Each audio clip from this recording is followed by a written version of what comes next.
यादों का कैनवस। यादों का कैनवस में आप सभी का स्वागत है। आज यादों का कैनवस में महान संगीतकार चित्रगुप्त साहब के पुत्र सर्वश्रेष्ठ संगीतकार जोड़ी आनंद मिलिंद से बातें होंगी हिंदी म्यूजिक इंडस्ट्री में इनके सफल करियर के बारे में।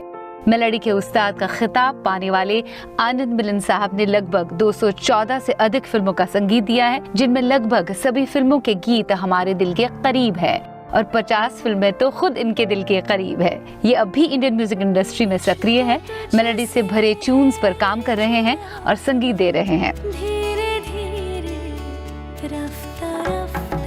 आनंद मिलिंद जी, स्वागत है आपका यादों का कैनवस में। Hello, it's a pleasure to be here on this show. नमस्ते। Waiting for this wonderful interview. सुना है आपके पापा चित्रगुप्त साहब चाहते ही नहीं थे कि आप फिल्मों में आए। उन्होंने तो पहले ये फैसला किया था कि वो अपने बच्चों को बॉलीवुड से दूर रखेंगे। कारण क्या था?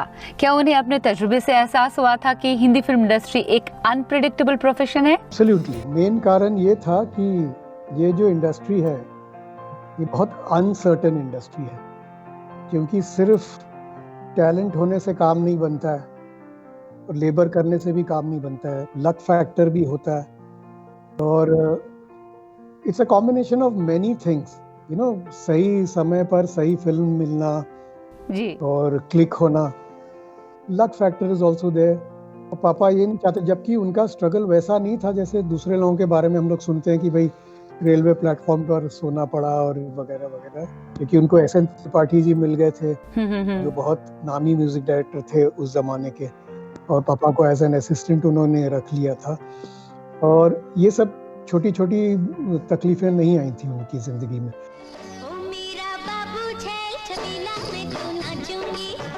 आपके महान पिता चित्रगुप्त साहब 50 और 60 के दशक में हिंदी म्यूजिक इंडस्ट्री के सबसे पढ़े लिखे संगीतकार थे जी। बट ऑब्वियस वो ये जरूर चाहते होंगे कि पहले पढ़ाई पूरी हो बच्चों की, बाद में अगर फिल्म में किस्मत ने साथ ना दिया तो कोई नौकरी ही कर लेंगे, सही?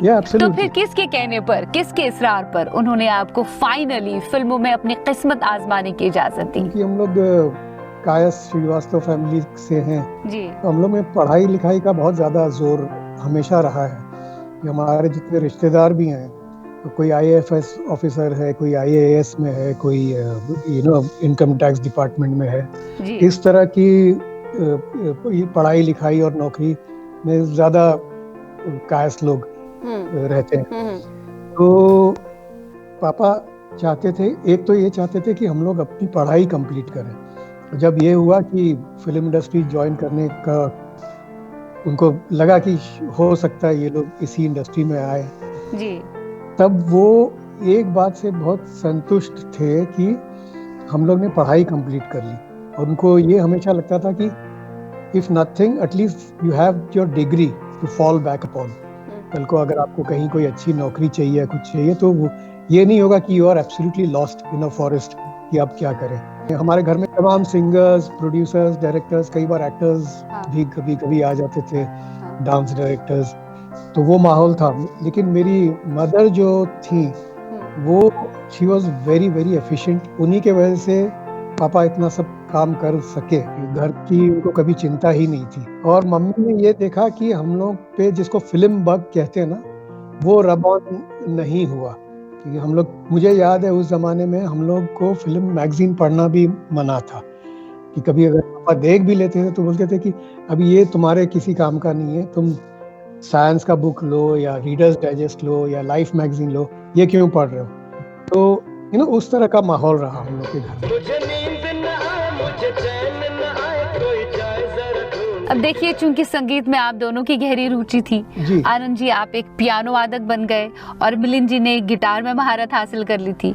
अब आप दोनों भाइयों में जिद और शरारत दोनों मौजूद था, तो पहले हिम्मत जुटाकर कौन खड़े हुआ अपने पिता के सामने कि भाई फिल्म में ही जाना है, और कैसे फिर आप अपने ही पिता के असिस्टेंट्स बने, यानी सहायक के तौर पर काम करने लगे? ये शरारत वक्त ने की, जब पापा बहुत अच्छे से काम कर रहे थे।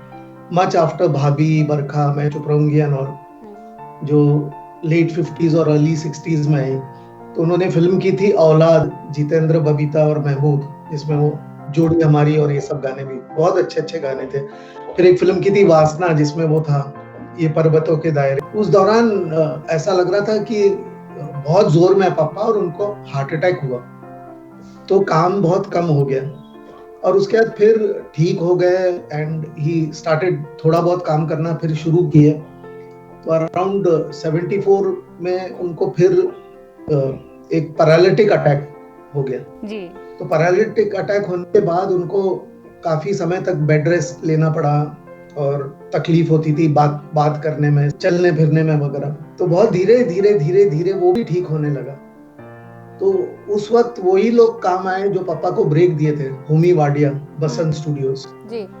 वहीं उन्होंने करियर अपना शुरू किया था 1946 में, तूफान क्वीन, लेडी रॉबिन हुड, ये सब फिल्मों के साथ, जिसमें फियरलेस नाडिया घोड़े पर बैठकर तलवार चलाती थी। उनका करियर एक्शन से शुरू हुआ, फिर माइथोलॉजिकल में गए, फिर भाभी और ये सब फिल्मों के बाद सोशल फिल्म में उनकी एंट्री हुई। उनको फिजिकल और मॉरल मेंटल सपोर्ट की जरूरत थी और वाडिया ने फिल्म दी। फिल्म का नाम था तूफान और बिजली, जाहिरा एक हीरोइन थी। फिर उसके बाद एक फिल्म बनी थी एडवेंचर्स ऑफ अल्लादीन, इसमें सचिन थे हीरो। तो इनको सपोर्ट की जरूरत थी और फाइनेंशियली भी हम लोग उतने स्ट्रांग नहीं थे, तो ट्रैवल का मोड भी हम लोग को बस वगैरह यूज करना शुरू करना पड़ा। तो फिजिकल मॉरल मेंटल सपोर्ट देने के लिए हम लोग उनको उनके साथ बसंत स्टूडियो जाते थे चेंबूर में सिटिंग्स के लिए, और वो करते करते हम लोग धीरे धीरे उनके असिस्टेंट्स बन गए। और फिर ऐसा एक समय आया कि वो मुखड़ा और अंतरा बनाते थे और इंटरल्यूड पीसेस जो बीच के हैं वो आनंद कंपोज करता था। जैसे कि मिलिंद ने बताया अभी कि हम लोग धीरे धीरे धीरे पापा को असिस्ट करने लगे। फिर उसके बाद ये हुआ कि वो मुखड़ा और अंतरा बनाते थे और बोलते थे म्यूजिक पीसेस तुम ही लोग बना लो। फिर ये हुआ कि भाई सिलेक्शन ऑफ म्यूजिशियंस तुम ही लोग कर लो। ऐसे करते करते करते हम लोग कम से कम 200-250-300 गानों में उनके साथ एज एन असिस्टेंट हम लोग ने काम किया। वो सबसे बड़ा एक्सपीरियंस रहा।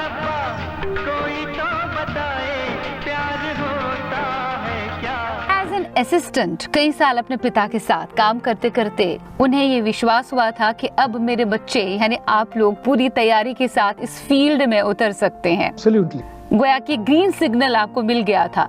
तो फिर अनजान साहब के बेटे समीर साहब के साथ दोस्ती क्या इत्तेफाक थी, या कि आपके पिता चित्रगुप्त साहब और समीर साहब के वालिद साहब अनजान साहब की गहरी दोस्ती के कारण ही आपने साथ मिलकर काम करने का सोचा? क्योंकि देखा जाए तो अधिकतर काम, करीबन 915 गाने आपने यानी आनंद मिलन ने समीर साहब के साथ किए हैं। बहुत इंटरेस्टिंग किस्सा है जो मैं जरूर शेयर करना चाहूंगा। तो एक दिन अनजान जी घर पर आए, क्योंकि पापा के साथ वो कुछ फिल्में कर भी रहे थे और आना जाना था, और उन्होंने कहा कि चित्रगुप्त जी ये मेरा बेटा आ रहा है बनारस से, मैं उसको आपके यहाँ भेजूंगा और आपको कुछ कविताएं वगैरह सुनाएगा, और आपको क्या करना है वो मैं बता रहा हूँ। आपको ये करना है कि उससे ये कह दीजिए ये सब ठीक है मगर अभी आपको बहुत तैयारी करनी पड़ेगी, मेहनत करनी पड़ेगी, क्योंकि फिल्म इंडस्ट्री के लायक अभी आप नहीं हैं।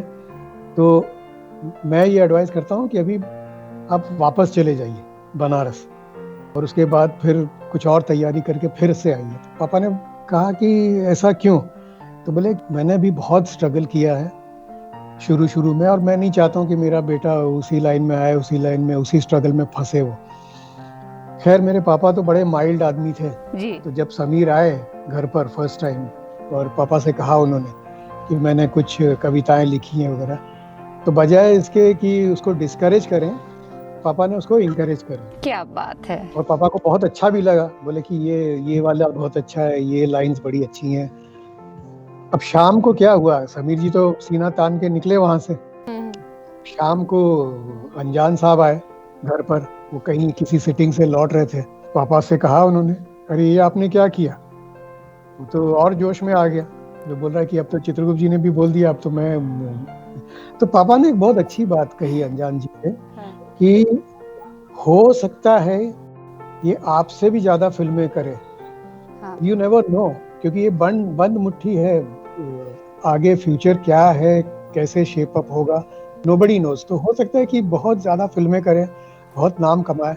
बोले मुझसे ये कहा नहीं गया कि उसको शुरू में ही ना वो जड़ी काट दूं। और अच्छा लिखता है। तब ये हुआ कि एक काम करते हैं हम लोग कि आनंद मिलन जो है ये लोग भी कुछ कभी कभी ट्यून्स वगैरह बनाते रहते हैं, तो इन लोगों को साथ में हम लोग बोलते हैं कि आप लोग आपस में समीर कैन राइट, और की धुनों पे, या अगर समीर कुछ लिख के ले आता है तो वो लोग उसके हिसाब से धुन बनाएंगे। वो कम से कम मुझे लगता है हम लोग ने 200-250 गाने तैयार किए उस दौरान। हाँ, मैं, मिलिंद और समीर। और उसके बाद जिंदगी में पहली बार हम लोग नर्वस हुए थे जब 2-3 महीने हो गए, तब दोनों पिता लोग, अनजान साहब और मेरे पापा, हम लोग ने बड़े प्राउडली उन लोग से कहा कि हम लोग के पास कुछ 50, 60, 70 गाने तैयार हैं अभी। बोले कि अभी इस सैटरडे को हम लोग दोनों बैठ के वो गाने सुनेंगे और तुम लोग को ये एडवाइस देंगे कि तुम लोग इस इंडस्ट्री के लायक हो कि नहीं हो। डायरेक्टली बोल दिया, लायक हो कि नहीं हो। अब आप सोचिए, एक तो पापा, ऊपर से अनजान जी, तो हम लोग की क्या दुर्दशा हुई होगी। That was the only time in our life जब हम लोग को नर्वसनेस महसूस हुआ। और म्यूजिक रूम में फिर वो सैटरडे आया, हम लोग 1-2 दिन पहले से ही पूरी तैयारी के साथ थे कि ऐसे सुनाएंगे वैसे सुनाएंगे। उसके बाद एक गाना सुनाया, दूसरा गाना सुनाया और रिस्पांस बड़ा अच्छा मिला। 5-6 गाने सुनने के बाद फिर उन लोग ने बोला कि बहुत अच्छे गाने हैं ये, वेरी फ्रेश। अब हम लोग का जो सीना ये हुआ चौड़ा हो गया, चलो हमने कुछ अच्छा तो किया। उसके बाद हम लोग रुकने को तैयार नहीं, ये भी सुनिए, ये भी सुनिए, जितना बनाया था। तो ये लोग कह रहे हैं बस बस बस हो गया। हम लोग को तो 1-2 गाने में ही आइडिया हो जाता है, नहीं सुनिए ये गाना भी बहुत हम लोग ने अच्छा सीखा है। हमसे आए, हमसे जाए, एक झलक दिखला के।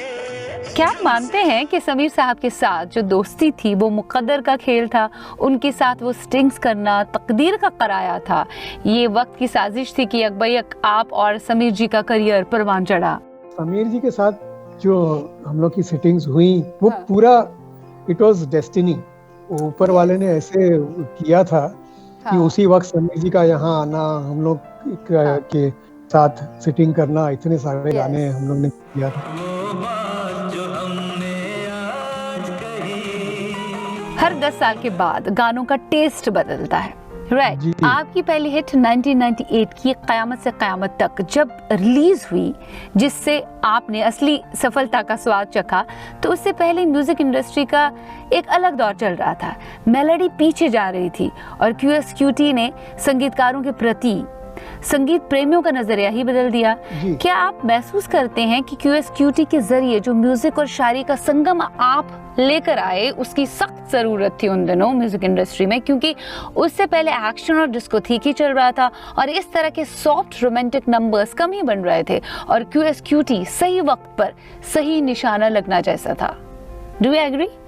आपने जो कहा वो बिल्कुल सही है। QSQT short form for Qayamat Se Qayamat तक। जब QSQT रिलीज हुई उसके पहले काफी उस तरह की फिल्में बन रही थी, डिस्को पे और डांस पे एंड ऑल दैट। उसके पहले एक्शन फिल्में, हाँ, एक्शन फिल्म्स, या फिर वो फैशन आ गया था डिस्कोथेक का और डांस का एंड ऑल दैट। इस फिल्म में हम लोग को स्कोप इसलिए मिला कि सब्जेक्ट बड़ा अच्छा था, रोमांटिक सब्जेक्ट था, new boy new girl, director भी नया था, बैनर एस्टैब्लिश्ड, तो वो एक फिक्र नहीं था कि banner is Nasir Hussain films. और बीइंग अ रोमांटिक सब्जेक्ट और गानों का स्कोप था, तो गाने भी मेलोडीज देने का मौका मिला हमें। और काफी लोग हम लोगों को क्रेडिट, काफी लोग क्या सारे लोग क्रेडिट करते हैं कि मेलोडी और पोइट्री QSQT से वापस आई, और जो आई थिंक काफी हद तक सही है, बिकॉज उसके बाद की फिल्में जो भी बनी, जैसे दिल या बेटा या लाल दुपट्टा मलमल का, सारी फिल्मों में मेलोडी और पोइट्री पे जोर था and we got back good music. इसलिए मैं जब एरा ऑफ म्यूजिक याद करता हूँ तो मैं कहता हूँ कि 60s गोल्डन एरा था, जहाँ सारे कंपोजर्स और सारे राइटर्स अच्छा काम किए, बहुत अच्छा काम किए। और 90s में फिर मेलोडी और पोइट्री रिवाइव हुई, रिवाइव हुआ।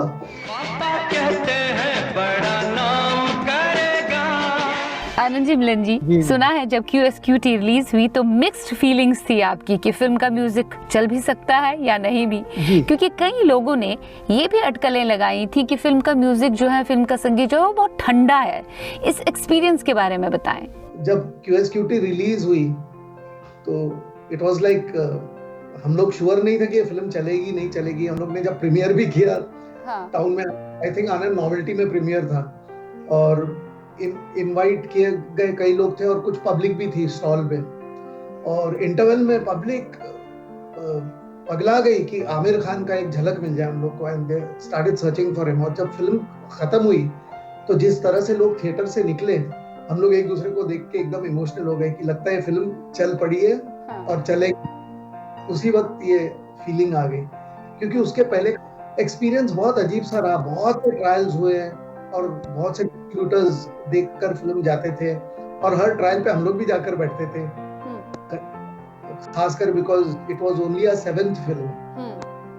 हमने 6 फिल्म उसके पहले की थी, अब आएगा मजा, पीछा करो जल वगैरह, पंकज प्राशर के साथ।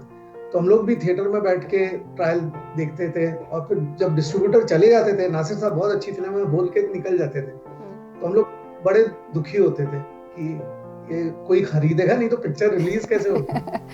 और 2 कमेंट सुनने मिलते थे कि एक तो हीरो बड़ा नाटा है, और मुझे लगा कि ये कमेंट उन लोग का इसलिए होगा क्योंकि उस जमाने में सब लंबे चौड़े हीरो थे, धर्म जी थे, अमिताभ थे, ऑल टॉल एंड सेकंड लोग एक बड़ा अजीब कमेंट करते थे जिसमें कई जानकार लोगों ने भी ये कमेंट किया कि म्यूजिक बहुत ठंडा है।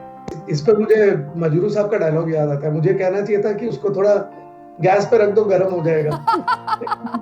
मजरू साहब हमेशा बोलते थे कि प्रोड्यूसर बोलता है कि यार ये सुने मगर घंटी नहीं बजी, तो बोले घंटी साथ में रखो, बजा दो। उसके बाद फिर पापा को जब पता चला कि ये फिल्म हिट है तो he was very emotional, and as it is उनको इस फिल्म का म्यूजिक बहुत पसंद आया, and he enjoyed the success of the film.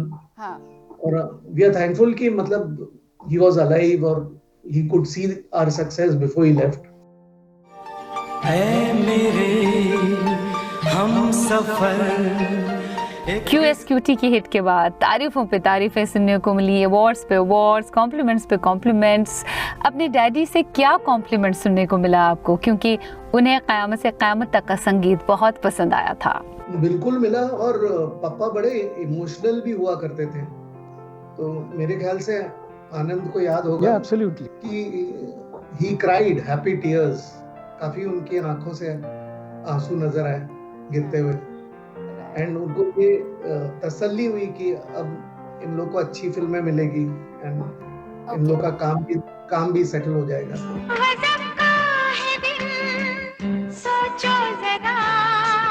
आपके संगीत की बात करें तो आपके संगीत ने एक्टर्स को स्टार से सुपरस्टार बनाया है, सिंगर्स को सुपर सिंगर बनाया है क़यामत से क़यामत तक के बाद। बट ऑब्वियस आपके पास काम ही काम था, क्योंकि अब अच्छे काम की रिस्पॉन्सिबिलिटीज और बढ़ गई थी। कितने बिजी रहते थे आप? इस सक्सेसफुल बिजी पीरियड के बारे में हमें बताएं। नहीं, एक चीज जो हम लोग में था, जो अभी भी है, हम लोग हमेशा एक चीज को मानते हैं कि जो काम हो गया उसको थोड़ा सा भूलना पड़ता है, and then you every day is like a new struggle मत कहिए, मगर every day is new। तो जो क़यामत से क़यामत हिट हुई, हाँ हो गई, अब आगे क्या? तो हम लोग उसके बारे में बहुत ज़्यादा सोचते नहीं थे। एक तो फिल्में इतनी ज़्यादा थी कि फुर्सत ही नहीं था। ये सुबह से लेके रात तक या तो सिटिंग्स होती थी या हम लोग रिकॉर्डिंग में बिजी रहते थे। तो बस यही था कि बस काम करते गए और गाने मेहनत किया बस। क्योंकि मुझे याद है कि हम लोग ट्यून खुद बनाते थे, अंतरा मुखड़ा ऑब्वियसली, उसके बाद फिर ऑर्केस्ट्रा बनाने का भी शौक था, तो म्यूजिक इंटरल्यूड पीसेस वगैरह खुद बनाते थे। फिर जिसको कहते हैं ना हार्मनीज, जो गाने के साथ काउंटर मेलोडी वगैरह, वो भी हम लोग खुद बनाते थे। और आपको ताज्जुब होगा कि जब गाना रिकॉर्ड हो जाता था तो फाइनल मिक्स में भी हम ही लोग बैठते थे। किस चीज, yes, up till the levelling, क्योंकि स्टीरियोफोनिक हो गया, उसके बाद मल्टी ट्रैक्स आ गए, फिर जैसे जैसे डिजिटल भी हुआ तो ट्रैक्स बढ़ते गए, तो we knew exactly what we want. और इवन वॉइस में हमको इस तरह का रेवर्बरेशन चाहिए या इको चाहिए और ये चाहिए, एक मतलब किसी चीज को हम लोग ऐसे छोड़ते नहीं थे। We never took things easy.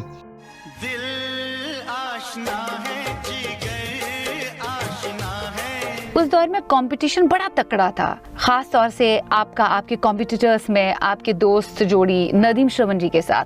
कभी क्लैशेस वगैरह हुए उनके साथ? कंपटीशन का तो चलिए ठीक है, नदीम श्रवण के साथ हम लोग का बड़ा अच्छा रिश्ता था और अभी भी है। जब भी मिलते थे सनी सुपर साउंड में, कभी कभी दोनों की recording, you know, one is recording on the first floor and one on the third floor, तो बड़े प्यार से मिलते थे।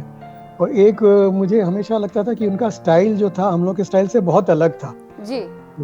तो उनका भी लोग म्यूजिक पसंद करते थे, हम लोग का भी पसंद करते थे। तो we didn't have any clashes as such. Right. बहुत अच्छा था। फूलों सा चेहरा तेरा, कलियों सी मुस्कान। देखा जाए तो आपका दौर ऐसा रहा है जो मेलोडी से भरपूर था, जिसे हम 90s का नॉस्टैल्जिया भी कह सकते हैं। और फिल्म भले ही चले ना चले, आपके संगीत के बल पर फिल्म हिट हो ही जाती थी, जिससे बड़े स्टार्स को फायदा होता था। आपके गाने उस दौर में हर बड़े स्टार पर फिल्माए गए, जिनमें गोविंदा भी एक है। फिल्म्स लाइक राजा बाबू, कुली नंबर 1, एटसेट्रा एटसेट्रा।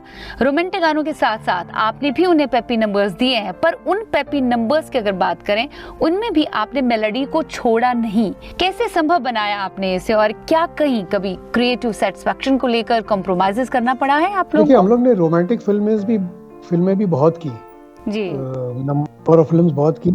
और इन फिल्मों में एक्चुअली स्पीकिंग हम लोग पर्सनल, हम लोग का चॉइस ये हमेशा रहा soft romantic numbers.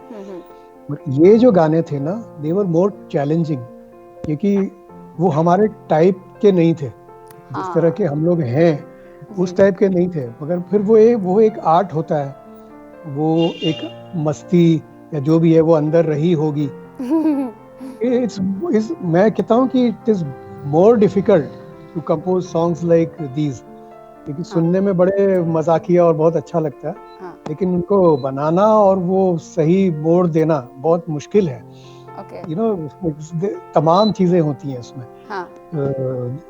Lyrics and you know light hearted tunes.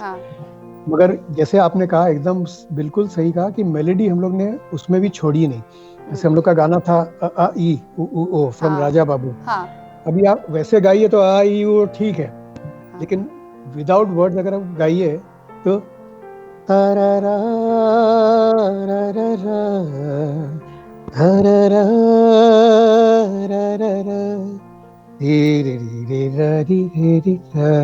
देखिए मेलोडी बहुत है, इसीलिए गाने इतने साल तक टिके और आज भी लोग पसंद करते हैं।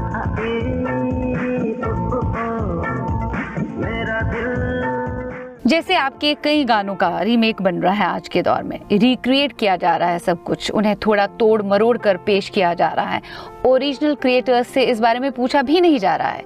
सुना है you both are against it, कि भाई जो एक बार बन गया उसे छेड़ो मत।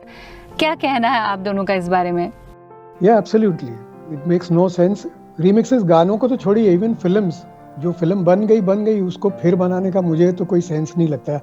नया सोचो, नया करो, उसी में क्यों घूमते रहते हैं लोग। और जहाँ तक रीमिक्सेस का सवाल है, मैंने कई बार ये कहा है लोगों से कि ये सब गाने अगर करने ही थे तो हम ही लोग से करा देते। जिस कंपोजर ने, जिस राइटर ने उस गाने को पैदा किया, they are like our babies, उनको हमसे बेटर कौन जान सकता है। और उसको अगर कुछ चेंज वेंज करना हो तो हमसे बेहतर कौन कर सकता है।